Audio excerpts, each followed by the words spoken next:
Allegiance to the flag of the United States of America and to the republic for which it stands, one nation, under God, indivisible, with liberty and justice for all.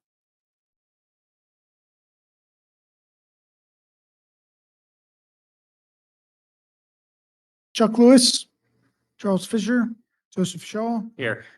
Alex Rodriguez, Dan Van Wyck, Here. and George Needles present.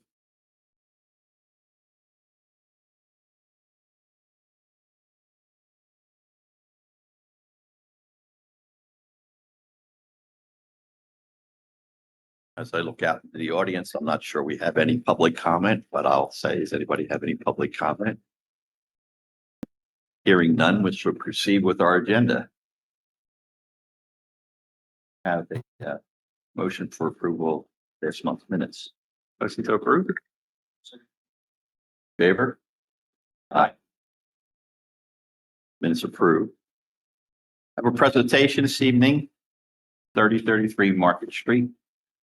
I'd like to step up to the podium, announce who you are, benefit of Excuse me, Chairman Fisher, just for the record, my apologies. Also, the township traffic engineer, Alfred Rico, is here.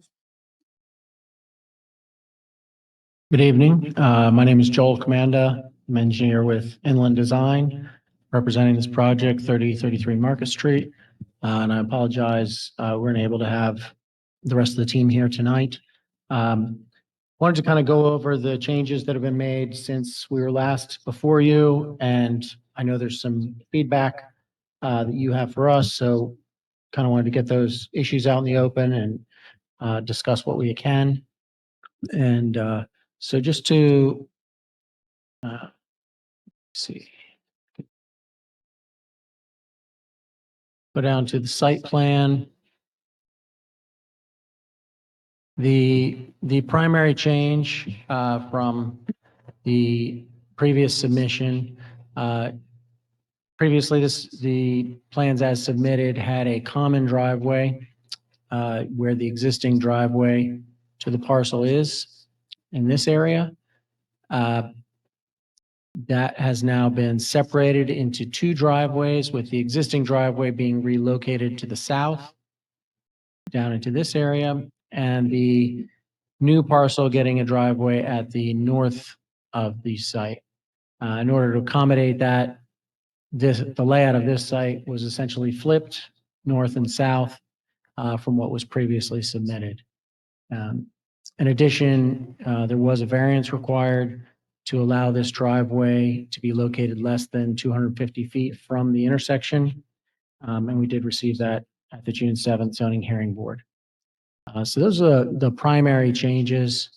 There were some minor modifications made to address some of the comments in the review letters.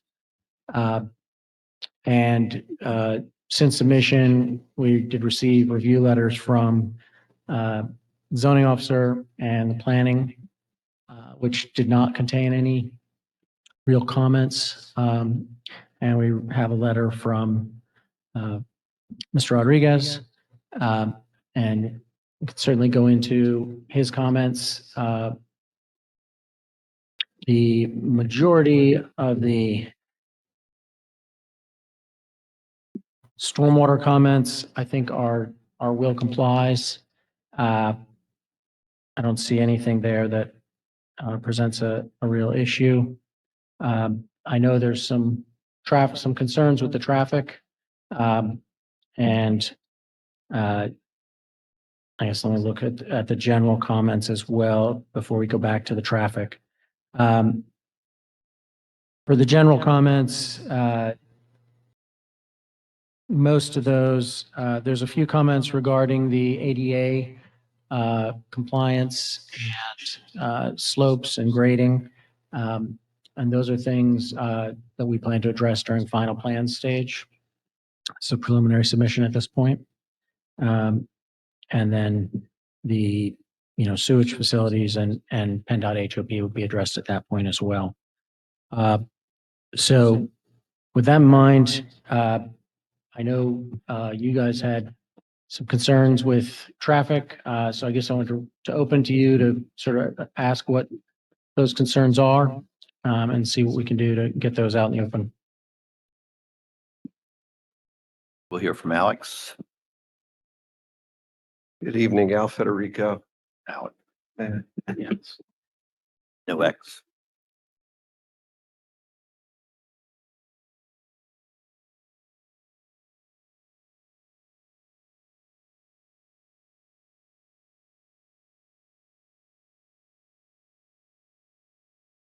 So, to be brief with this, when this initially came in, the shared driveway was just south of the intersection where the existing driveway was. The traffic study said they needed a 75-foot left turn lane, and that proved problematic because of the way, how close it was to the intersection. And we suggested that the applicant relocate the driveway as the fourth leg of the signalized intersection. What was resubmitted was this driveway with just north of the intersection.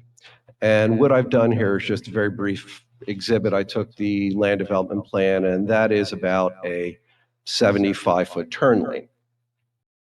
Now, let's see. Where this site is right here is opposite of the Royal Farms. The Royal Farms was not included in the last traffic study, and 2 reviews ago, Catania made a comment that the traffic study should be amended to consider the Royal Farms driveway. As you may recall, when the Royal Farms came in, they were required to do roadway improvements.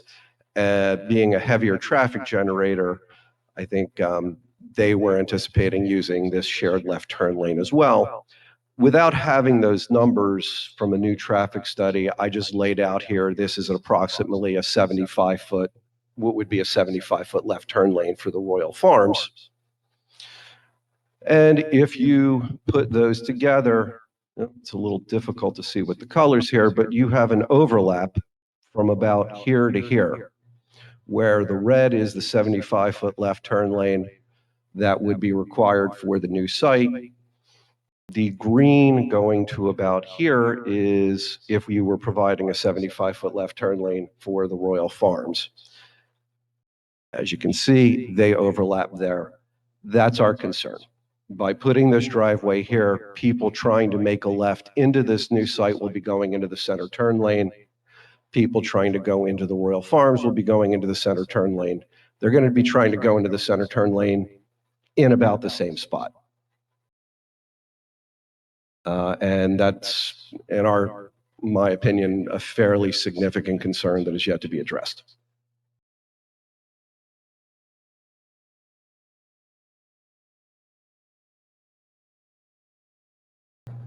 I can see what your concern is, but you have a suggested resolution? The suggested resolution would still be to bring the driveway in as the fourth leg of the signalized intersection. Then you have left turn lanes, both north and south, at a signal.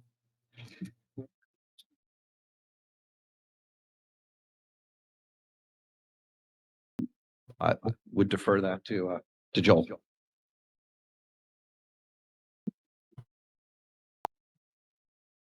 The applicant, we did look at that option and we are having difficulty getting the site to lay out, bringing in the driveway in that area.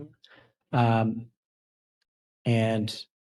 that's why we went with the layout that we currently have. Unfortunately, Matt Hammond isn't here tonight to speak directly to the traffic counts and turning. That's a little outside my area expertise, so I can't offer you an opinion on the overlap that he's presenting. But we can certainly take a look at that and come back with some feedback. It would be located, it's really just right about, you can almost see the grass change. It'll be right about in that area.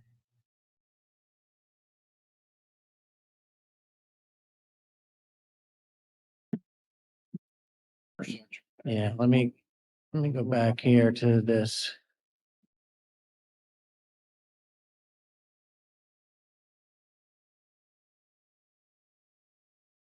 So the property, this is the new property line that's being proposed as a part of this, so that this northern parcel is being subdivided.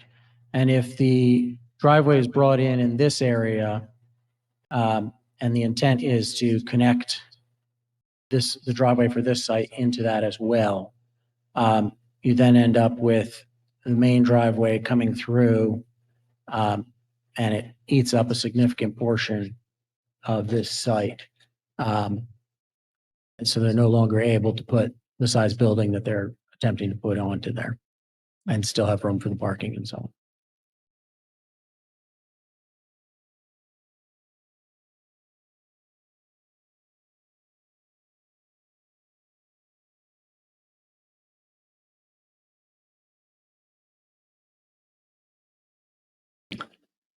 Yeah, I know unfortunately, I don't have it with me tonight, but I know we did do some sketches showing that layout, and we were having difficulty making that work.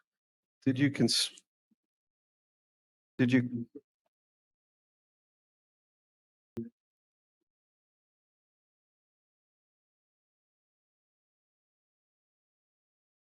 That was not evaluated, I don't believe.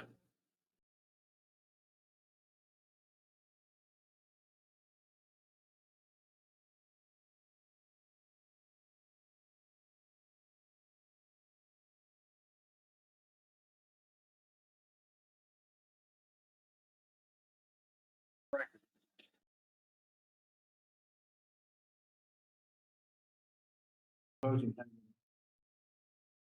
the lower one, I guess is gonna come out right at the base of the bridge. It's a little north of the bridge where there's a visible sight distance. Correct, but it is like, as I said, it's located far enough north of the bridge that you're able to see up to the crest and give you sufficient time for turning and stopping.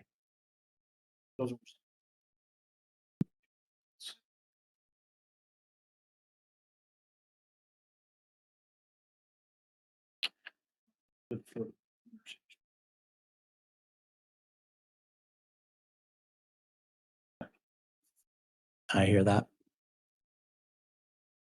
If I'm following this now, Al, are we talking about literally making a left-hand turn lane at the intersection with an arrow or something that would permit the trucks to be able to turn and everything?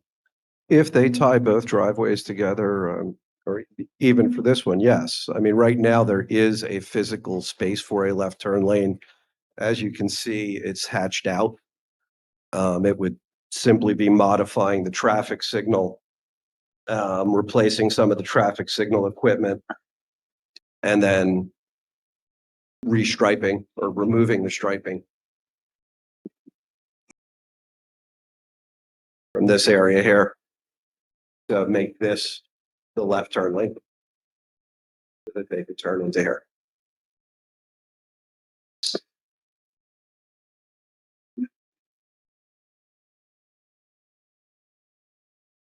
Oh, theirs would be ahead.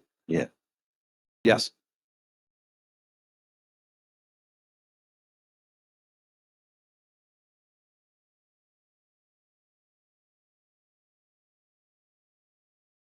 We could always put in a sign that says no left-hand turns, then the truck.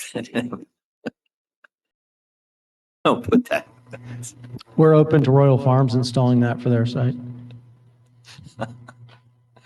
All right, I think if possible, with the rest of the group, if you could explore that a little bit more, I think we could come up with a acceptable solution for this, but I see the problem Al's bringing up here. I think it's potential for a real logjam there. There's a couple trucks there ready to go left, and people want to go into Royal Farms. They're either going to have to turn at the intersection to go to Royal Farms or eliminate their ability to turn left there, and that's already been approved before. So trying to keep all our customers happy, including our residents and those who pass through. So I mean, I do realize this thing, next thing I mentioned really has anything to do with this specific project. But Aston just did open up at the warehouse just on the road. It's still not fully leased, so we don't even know what the traffic impact is coming down to. So I mean, this intersection needs to be as tight as possible. Hey, if there's anything that's going to cause a traffic jam, it's just going to be worse. I know you don't have anything to do with the warehouse on the street, but it's kind of fact.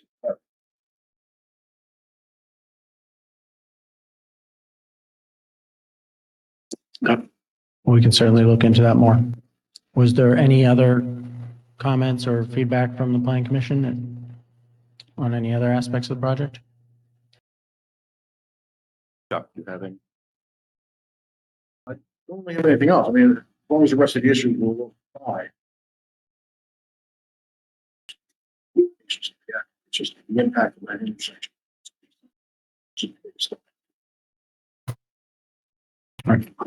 Joseph? Yeah, I don't have anything further. And I'm good. So if you come back next time you come back, et cetera, if we can resolve the traffic concerns, I think we're probably in a good position to give you a favorable response. We'll see. Alex, you have any questions? Okay.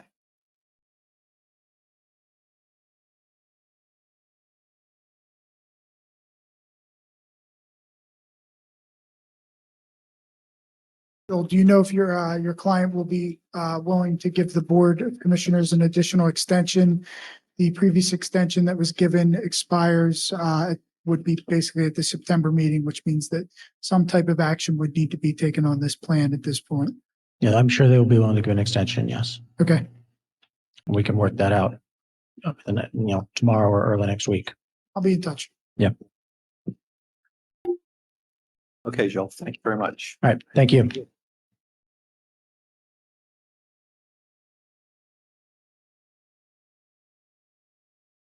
Next item on the agenda is proposed zoning map amendment. Good evening, everybody. Previously, you were provided with the copy of a proposed zoning map amendment ordinance that was prepared by the township planner. This was a project that was authorized by the Board of Commissioners to review the zoning map and to look at some of the areas where we had some incompatible zoning districts. That was sent to the Delaware County Planning Department as well. They gave back a favorable letter, just with one comment that they believe that there was a little discrepancy in some of the lot lines that was caused recently by a take of one of the properties by PennDOT. When they did the take, they consolidated some of the lots. So it's really not, it's more of a procedural item for us to handle internally, not anything that would affect the zoning. The lots that have been looked at are on 322 and 452. There's proposed intersection improvements through the 322 widening project. There's currently a vacant lot if you're heading northbound on 452 on the left-hand side that had mixed zoning where it was C2 for the majority of the parcel, and then 2 of the parcels were residential. So that creates an issue when a developer, if a developer was to come in and try to develop there, it creates an issue with what you can do in regards to the setbacks in those areas. So that was one of the changes. The other change is the property known as Reliance Firehouse. So that property sits in a slew of parcels that at one time were zoned C1 on the front end of the parcel and R2 residential on the back end.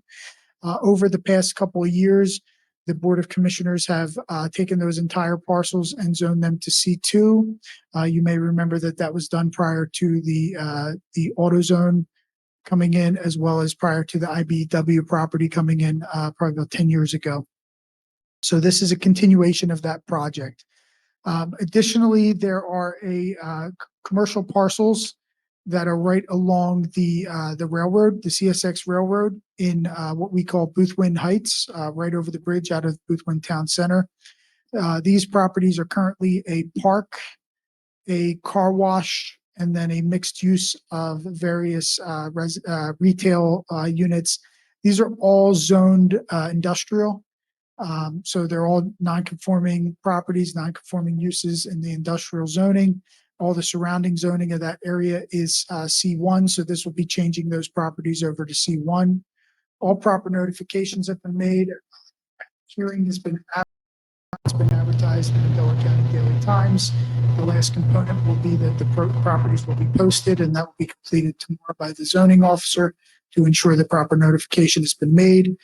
We have not received any feedback from any of the property owners in relation to the potential changing in the zoning. However, they've all been notified. Most of the questions we got in the past were around that we've received in the past when this has happened by the property owners is, what does this mean for what I'm currently doing on my property? And effectively what that means is nothing. You have a pre-existing non-conforming use in your new zone. Or in some places, you now have a use by right in your zone because it complies. This will be in front of the Board of Commissioners for a hearing on September 8th. And they will have on that night a ordinance to consider amending the zoning map.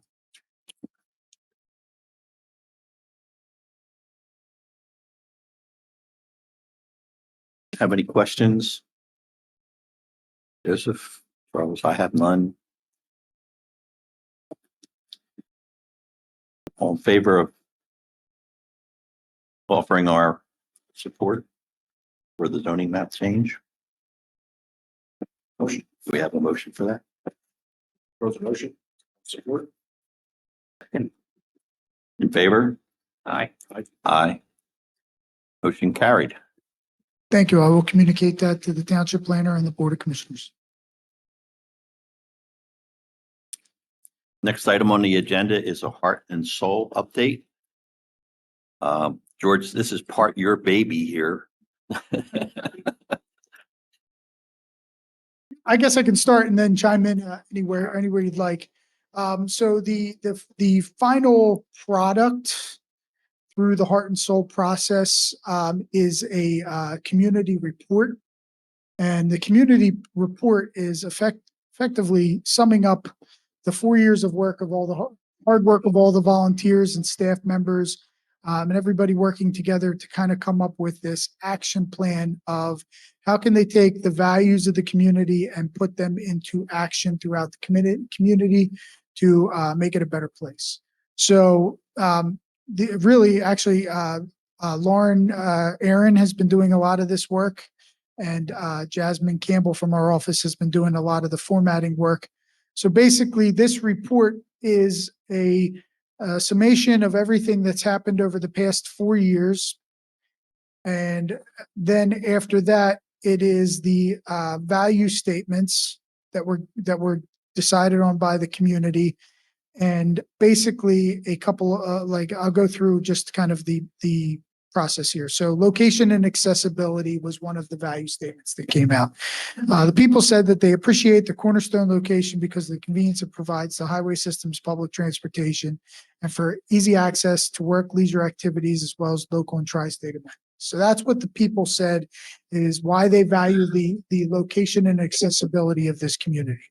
Now, from that, they had specific items that the residents talked about as things that they either liked or they'd like to, see how they can have a positive effect on it. And that's in the what we have to say column. What's already being done was, as these items were talked about, we kind of went through and said, what types of projects and events are going on in the township that kind of relate back to these statements? And this gives the township like a litmus test to say, are we actually like implementing this, doing this? Do we have programs, procedures in place to say that, yes, we understand people like the location accessibility here, and we need to leverage that. Then on the next page is the what's next. So basically, these are the action items, and each topic has 5 action items. And these are the action items that the Heart and Soul Committee have adopted as what they're going to do, or what they're going to facilitate doing, or what they're going to advocate for doing in the community to help create a positive change. And then underneath that is a list of the potential people or groups that could be involved in helping facilitate that change. One of the things you'll notice if you go to like actually the third page background, the intent of this book is for it to be interactive. It's to be readable at all levels, and it's to be something that anyone can be trained on as a guide to go out and take this and kind of say, this is how you can make this town better. So it's an interactive book, and throughout there's a couple that are already in there, and there's some more that need to be put in there, but opportunities for people to kind of think about their history and their experience in Upper Chichester. How long have you been here? What matters the most to you?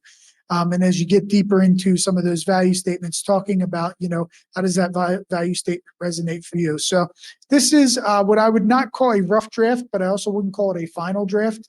My hope is that we can get back with the Heart and Soul Committee over the next month and really kind of put all the bells and whistles on this thing, get this back to you, and have the committee members come and give a presentation in September in front of the Planning Commission. Ideally, we do have a kind of a short period of time, so if we've got it done, we're going to go ahead and send it to print anyway. Because we need to get this out we want to have copies of this ready for Community Day to be able to distribute this out. I just want to thank everybody that worked on that Heart and Soul Committee. This has been a process that, was interrupted by COVID, and, just a lot going on in everybody's lives, a lot going on in the community, and people stuck through with this to help us get to this point. And I personally use this quite a bit. We next month, you'll also have a presentation from the township planner on an exercise that we did on a community enhancement plan over in Twin Oaks. And the foundation for all the work on that plan was rooted in this. So, this is kind of our starting point now when we start to talk about how are we going to improve the community, what kind of changes.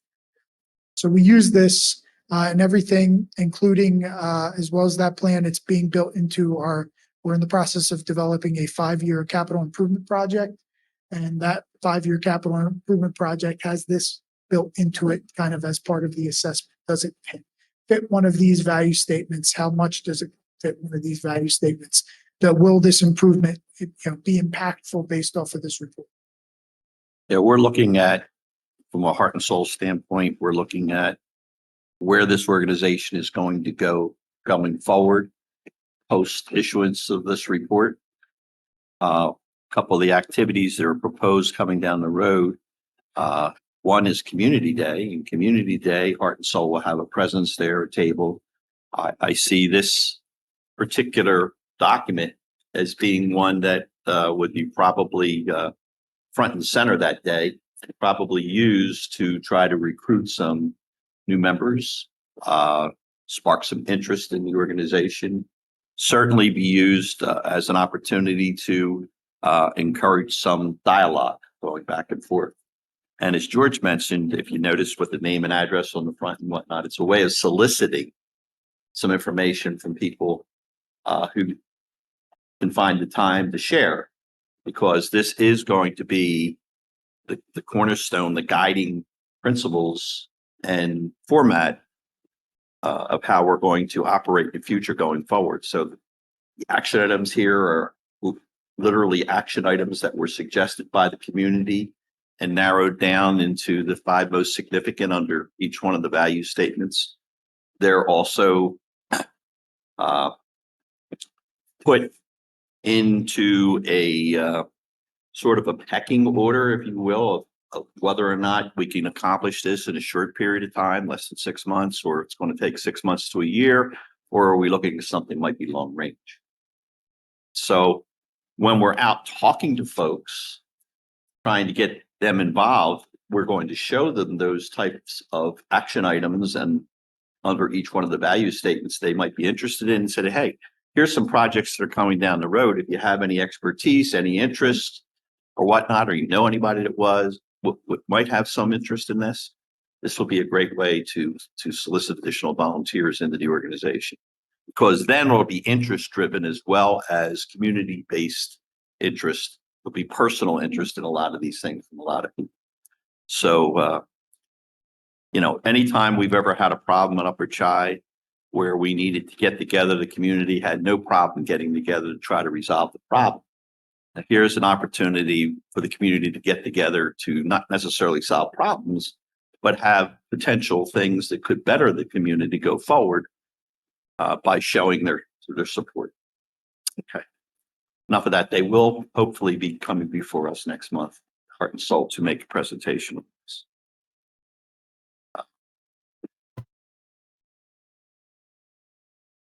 Last item on the agenda is other business. Cindy, I see you joined us. Have anything you want to add to other business? Okay. Chuck? Hey, George, is it possible to get like an executive summary of the previous month's notes for the next meeting? In case we need to refer back to stuff.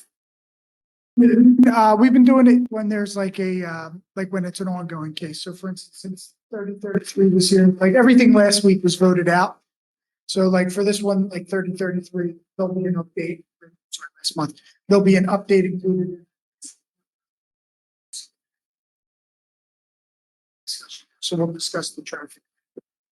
Yeah, 'cause I just want to make sure that we're kind of, there's a big timeline. So.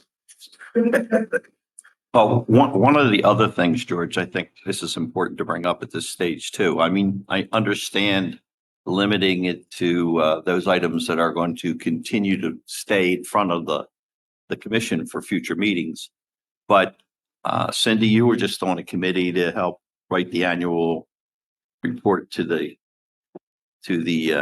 board of commissioners, and having nothing other than our transcript for each meeting makes it kind of difficult to go back and recap, absent having some way to get into that particular month. If we're going to look at specific details, something's got to draw you into that particular month to do that. In that email that I send out, that's why I kind of like list out all the open applications and put like the dates that they were here, and then kind of like what's the next like action item. So like if you were to go back through the monthly emails through the year right now, you could get every project, every meeting that they attended, what month they were voted out, which I think is like the core of the report for the action items.